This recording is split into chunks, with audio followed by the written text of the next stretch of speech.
Okay, hello everyone. I am Margarita, a second-year student at UWC Dilijan. Today, I have the pleasure to introduce to you Sandro Chumashvili, UWC Dilijan alumnus of 2020 from Georgia. We are very proud to share with you a story about his initiative on taking action and bringing real change. On June 4, Prime Minister Pashinyan announced that Armenian hospitals are overloaded with COVID-19 patients.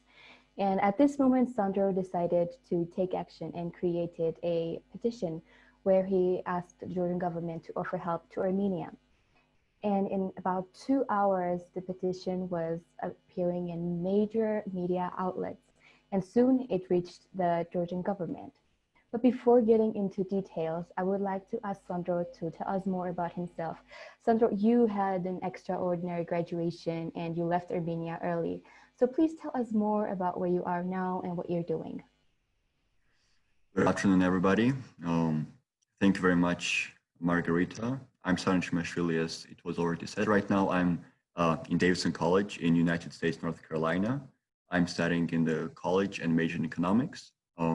Yes, I graduated from UWC in extraordinary situation this May. And I believe that it was another showcase of what UWC actually is, because I'm super thankful to my first years and my co-years who just in 24 hours managed to organize an amazing graduation in totally extraordinary circumstances. And well, that's the memory that I will never forget. And of course, we didn't have maybe some specific speeches and some special people outside the college coming and giving speeches, but it was very cozy, special, comforting, and yeah, in the end, it's one of the best memories of UWC because of the circumstance. Indeed, I remember clearly how excited all of us were for the graduation. You made news with what you accomplished. So let us start from the beginning. What motivated you to do something? Yes, honestly, I didn't expect this to have such a big media attention, and that I would be seeing right now here months later talking about this petition.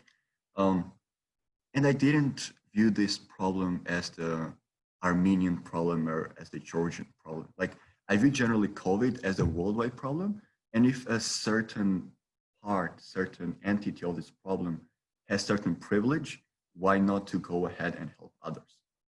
So my only motivation was to help people no matter which country they're from. And it was totally altruistic moment, which fortunately paid off. Like, I don't know, I can't even imagine a better way how this situation could develop. It's very unfortunate that Armenia had this kind of situation. And yeah, I'm happy that COVID general Armenia is getting better. And now kind of the tables have turned. Now Georgia is having a more difficult cases in Armenia.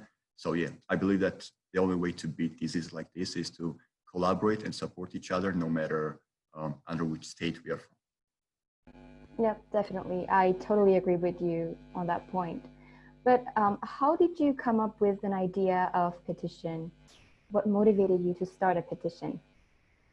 As you've already said beforehand, I read Pashinyan's speech about how Armenia is struggling with COVID, and I really felt bad for this country and people of this country.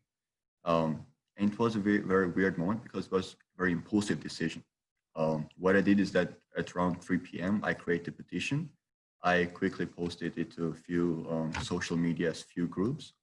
And then after 30 minutes, I haven't checked my phone. And in around 30 minutes, I have messages from 6 journalists from very popular Georgian journals and magazines messaging me, asking me for interview. And I was like, wow, like that's when I felt the power of social media. That's the case studies I learned at UWC, the NIB for 2 years. I felt them on myself, and in a good way. Indeed, social media holds an amazing power of uniting people and making changes. And how do you think you managed to get so many people to sign it in such a short period of time? Yes, interesting part about the petition was that the main goal was not to have a certain amount of people to sign it, because it's not like changing the law in the country where you need certain amount of signatures. The most important part of the petition was to reach people in certain part of the site, especially in the government. And although petition in first few hours got only around 400, 500 signatures, it reached media outlets, which then nudged the government organizations and Ministry of Exterior Affairs of Georgia to actually take action, which was very good. And it, in the end, actually worked out, because although petition didn't have like an end goal, which was set symbolically for 1,000 people, but then I closed petition much earlier, because the goal was to allow them to make a decision, to make them feel what people actually want and let them feel the voice of the people. Definitely. And how did you feel when so many people tried to reach out to you to understand why you're doing it? Yeah. It was an amazing feeling.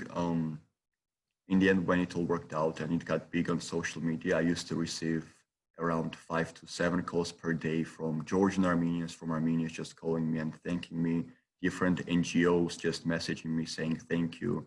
I believe that even the spokeswoman of Armenian parliament wrote the post about this petition. So I was very honored. And people in Georgia as well, they were mostly very warm and they were, good job, Sandro. And I was like, thank you very much. And yeah, after petition closed, there were some other proposals of the interview, but I didn't do this to get like either media attention or to popularize myself. Like after it reached its goal, during the press conference of the Minister of Exterior Affairs of Georgia, they said that they are ready to help Armenia. I was like, my work is done here. Like I had media outlet was only used by me in order to reach the goal of the petition. And once that goal was reached, there were no more necessity of extra media attention. Yep, that's also very, very humble of you. And is there something that you learned from this experience that will guide you throughout your maybe career or your life? Well, first, what I've already mentioned, that social media has a huge power. Like it can make huge changes in just even like 30 minutes. And second, what maybe I didn't learn, but what I further got confident about is that it's not about the state. It's not about the country. We individuals can use states, countries, and governments as a tool in order to help others. Because in the end, state not only serves other people, but state serves the wishes of its people. So if the wish of its people is to use the privileged state or in a certain situation in order to help other people, it's the state's and government responsibility to reassure this. And that's an important thing to know, because in the end, we're living in a global society and we're not in the inner circle of our community. We are all interconnected, 21st century, and it's important to, when we have an opportunity, of course, to help others. Definitely. And what advice will you give to all of us? Think out of the box. Like you cannot even imagine how much power you have just by being signed up to a social media, just by being able to write petitions and have all the resources that you have. You can actually make a change. If you wish and you think deep about it, even with the slightest things, you can make the big change if you will. And just even the thought that my action could have potentially saved a life or lives, it just drives me crazy. Like it's a dream come true, but I wish I didn't have to make this petition in the first case. Yeah. Yep, let's hope that world's different countries don't really face this situation anymore. And thank you so much, Sandro, for your contribution towards Armenia. And now I will be giving the floor to Gabriel, the head of UWC Dilijan. Gabriel, over to you. Thank you, Margarita. Dear Sandro, dear friends, it was wonderful to hear Sandro talk about how he came up with the idea and led the drive to urge Georgia to help Armenia at the height of the COVID-19 crisis. Let's rewind and think of the steps. On June the 4th, Sandro heard Prime Minister Pashinyan's announcement about Armenia struggling with COVID-19. As a UWC Dilijan graduate who was back home in Armenia, Sandro felt deeply about his second home country and started a petition to mobilize the government to help. This petition went viral in 2 hours, and you heard the rest. What Sandro's actions demonstrate is that one person can make a difference with his or her actions. To honor Sandro and his deeds, I've decided to introduce the Alumni in Action Award, which we are inaugurating today.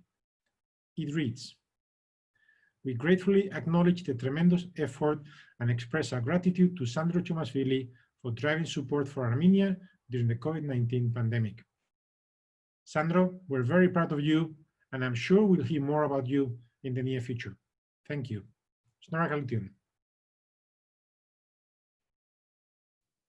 Mr. Gabriel, I'm very honored with this. Thank you very much, and I hope that next changes that UWC alumni and students will do will not be connected with COVID, and that we'll be able to go farther and put our communities and world communities farther ahead. And thank you very much. And I hope the situation will improve worldwide soon. And take care, everyone. Yep, thank you so much, Sandro, for your contribution, and we hope that we will hear more from you. And now I would like to present to you the certificate.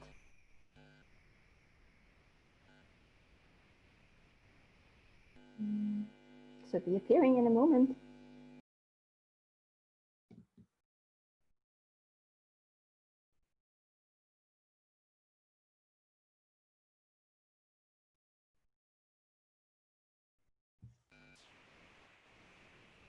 Okay, so it is on Facebook right now. So you can have a look right after you finish this.